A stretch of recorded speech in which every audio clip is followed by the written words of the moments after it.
할렐루야. 좋으신 하나님을 찬양합니다. 영광을 올려드립니다. 고난주간 은혜 중에 기도 가운데 잘 보내고 계신지요? 자, 오늘은 두 번째 날입니다. 마태복음 21장 18절로 22절과 마가복음 12장 38절로 44절 두 사건을 우리가 주목하길 원합니다. 기도하겠습니다. 영광과 감사를 오직 우리 하나님께만 올려드립니다. 온 마음으로 하나님을 사랑합니다. 감사합니다. 예수님을 이 땅에 보내셔서 우리의 모든 죄와 허물을 사하시고 구원의 길을 여셨으니 감사합니다. 성령 하나님 충만하게 우리 가운데 역사하시고 고난주간 이 기도회를 통해서 놀라운 회복과 응답과 무엇보다도 우리의 성전이 다시 한번 정결케 되고 예수님이 전하신 복음을 깊이 묵상하는 귀한 시간 되게 하옵소서. 종을 낮추시고 겸손하게 하시고 오직 말씀의 도구만 되기를 원합니다.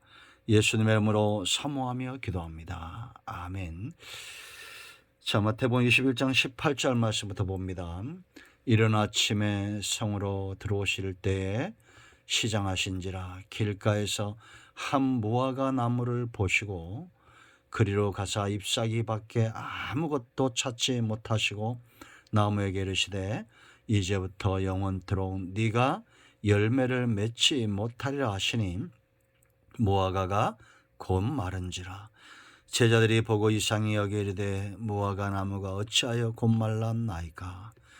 예수께서 대답하여 이르시되 내가 진실로 너에게 이르노니 만일 너희가 믿음이 있고 의심하지 아니하면 이 무화과 나무에게 한 이런 일만 할 뿐 아니라 이 산대로 들려 바다에 던져지라 하여도 될 것이요 너희가 기도할 때 무엇인지 믿고 구하는 것은 다 받으리라 하시니라. 아멘.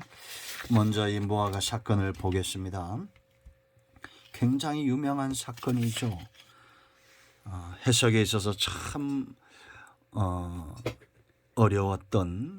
어려워하는 그런 내용들입니다. 왜 예수님이 이 무화과 나무를 저주하셨을까라는 겁니다.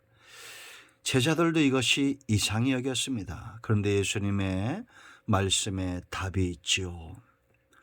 믿음에 대해서 이야기합니다. 믿음의 간구에 대해서 이야기합니다.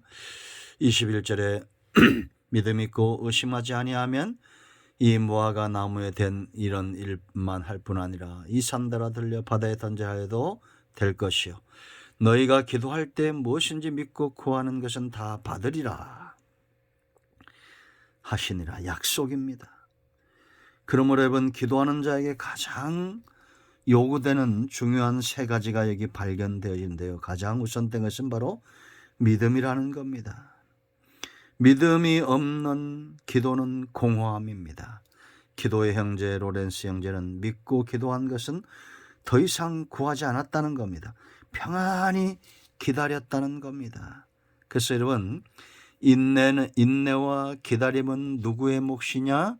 믿는 자의 몫입니다. 인내가 얼마나 축복인지 모르는 사람은 이 가치를 귀하게 여기지 않습니다. 믿는 자는 기다리게 되어 있습니다. 하나님은 반드시 응답하십니다. 그러므로 인간적인 모든 꼼수를 내려놓고 하나님이 일하실 때까지 기다리는 믿음, 이것이 기도하는 자들에게 요구되는 것입니다.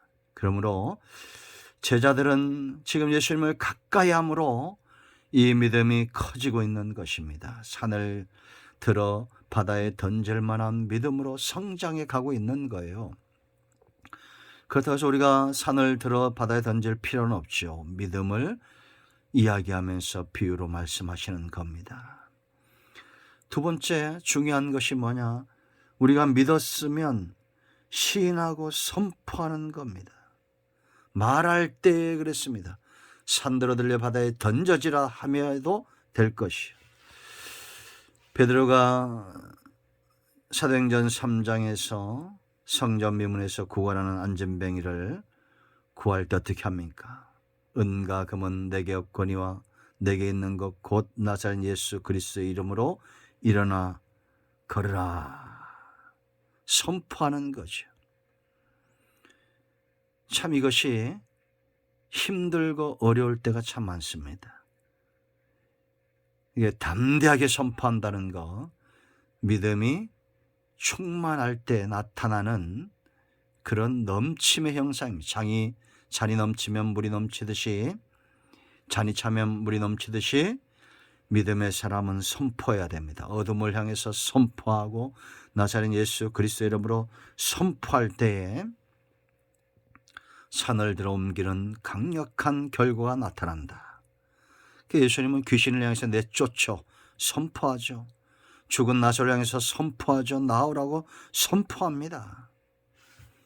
우리는 홍해를 만나면, 문제가 일어나면 담대하게 예수 그리스도의 이름을 의지하여 선포하십시오. 이것은 요한복음 14장 11절로 14절의 약속입니다. 내 이름으로 구하는 모든 것을 응답하겠다. 여기도 22절에 다 받으리라 그랬습니다. 세 번째 중요한 것이 열매입니다. 이 무화과 나무가 열매가 없죠. 저주를 받았는데 당시에 열매가 없고 외식된 그런 서기관들, 제사장들, 바리새인들, 이 종교 지도자들, 믿음 없는 이스라엘을, 믿음의 열매 없는 이스라엘을 책망한 사건이다, 이렇게 해석을 주로 합니다. 여러분, 그러나 중요한 것은 삶의 열매는 하나님께 드려지는 제물과 같죠. 여러분, 이 마가복음 이제 12장 38절로 44절 말씀을 보면 이 무화과 사건 이외에 연계되는 이 사건이 있습니다.